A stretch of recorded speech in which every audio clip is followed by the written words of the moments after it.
తిరుమల లడ్డూ ప్రసాదంలో నెయ్యి కల్తీపై టీడీపీ వైకాపాల మధ్య జరుగుతున్న వాదోపవాదాలపై నెల్లిమర్ల మాజీ ఎమ్మెల్యే బడ్డుకుంట అప్రనాయుడు స్పందించారు. డెంకాడ మండలం పెదతాడివాడ వచ్చిన ఆయన శనివారం మీడియాతో మాట్లాడారు. దైవాన్ని అడ్డుపెట్టుకుని నీచ రాజకీయాలు చేయడం చంద్రబాబుకి చెల్లిందన్నారు.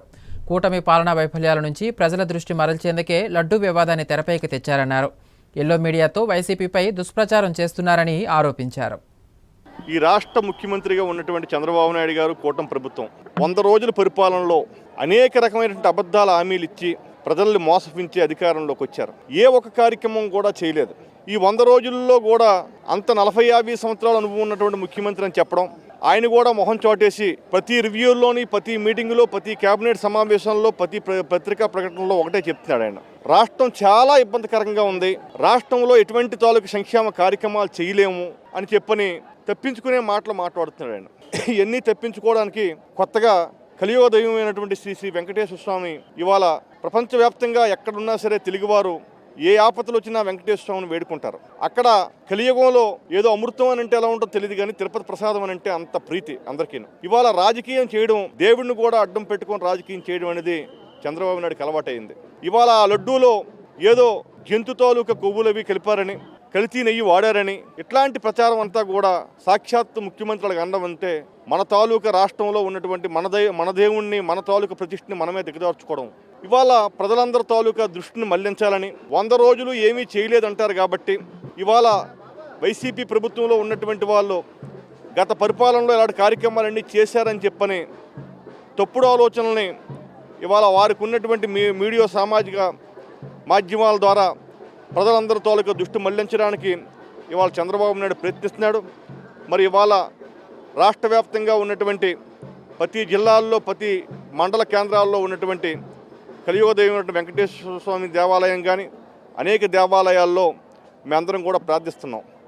మంచి సద్బుద్ధిని చంద్రబాబు నాయుడికి ప్రసాదించాలని. ఇవాళ ఈ లడ్డు వివాదం అనేది కొన్ని రోజులు చేస్తే ప్రజల తాలూకా మనసులన్నీ కూడా డైవర్ట్ చేయాలని చెప్పని 100 రోజుల్లో చేసింది శూన్యం.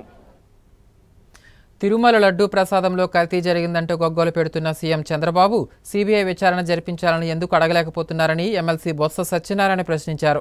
చంద్రబాబు తప్పు చేయబట్టే థర్డ్ పార్టీ విచారణ కోరడం లేదని మండిపడ్డారు. విశాఖలోని తన క్యాంపు కార్యాలయంలో బొత్స మీడియాతో మాట్లాడారు. జగన్మోహన్ రెడ్డి తిరుమల పర్యటనను అడ్డుకోవడానికి కుట్ర చేసి పక్క రాష్ట్రాల నుంచి జనాలను తీసుకువచ్చారని ఆరోపించారు. సామాన్యులు, భక్తులు ఇబ్బంది పడతారని జగన్మోహన్ రెడ్డి తిరుపతి పర్యటన వాయిదా వేసుకున్నారని తెలిపారు. రాష్ట్రంలో నిత్యావసర ధరలు పెరిగిపోతున్నాయని, ఎన్నికల సమయంలో ఇచ్చిన సూపర్ 6 హామీలు ఎప్పుడు అమలు చేస్తారో సమాధానం చెప్పాలని నిలదీశారు. చంద్రబాబు చేసిన తప్పులకు ప్రజలకు శిక్ష వేయొద్దని భగవంతుడిని ప్రార్థించామని ఈ సందర్భంగా బొత్స తెలిపారు.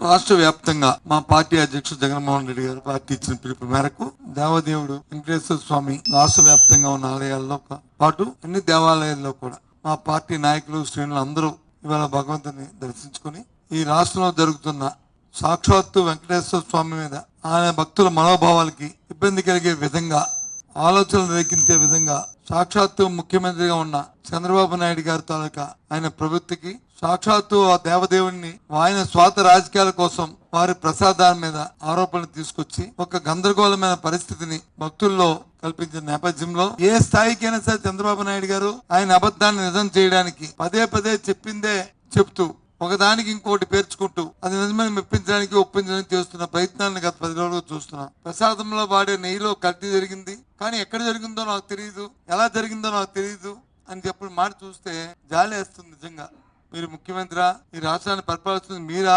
ఇంకెవరైనా అని మా నాయకుడు జగన్మోహన్ రెడ్డి గారు సాక్షాత్తు ప్రత్యక్షంగా తిరుపతి వెళ్లి వారిని దర్శించుకొని, వారిని ప్రార్థించుకొని ప్రజల్ని చల్లగా చూడమని చెప్పి కోరడానికి వెళ్దామని నిన్న ప్రయత్నం చేస్తే దీనికి పర్మిషన్ లేదు, ఆయన వెనకాల మీరు ఎవరు వెళ్ళడానికి వీల్లేదు అని సాక్షాత్తు పోలీస్ శాఖ, పోలీసు అధికారులు ఇచ్చిన నోటీస్. మళ్ళీ ఆయన అంటాడు ఎవరు వద్దన్నారు, వెళ్ళొద్దన్నారు అంటారు. అంటే చట్టం పట్ల నీకు గౌరవం ఉందా లేదా? లేదు. నీ అధికారులు నీ చెప్పు చేతుల్లో ఉన్నారా లేదా? ఏంటిది ఈ గందరగోళం? ఓ థర్డ్ పార్టీ ఎంక్వైరీ చేసి నిరూపించి ఎవరైతే ఆ కార్యక్రమం చేశారో వారిని శిక్షించండి. మీరు శిక్షించకపోయిన ఆ దేవదేవుడు తప్పకుండా శిక్షిస్తాడు, చేసిన వాళ్ళని శిక్షిస్తాడు, లేకపోతే ఆరోపణలు చేస్తున్న వాళ్ళని సరే శిక్షకి మరి వారిని శిక్షిస్తాడు అని చెప్పి దానికి తయారుగా ఉన్నామన్న విషయాన్ని చెప్పాం.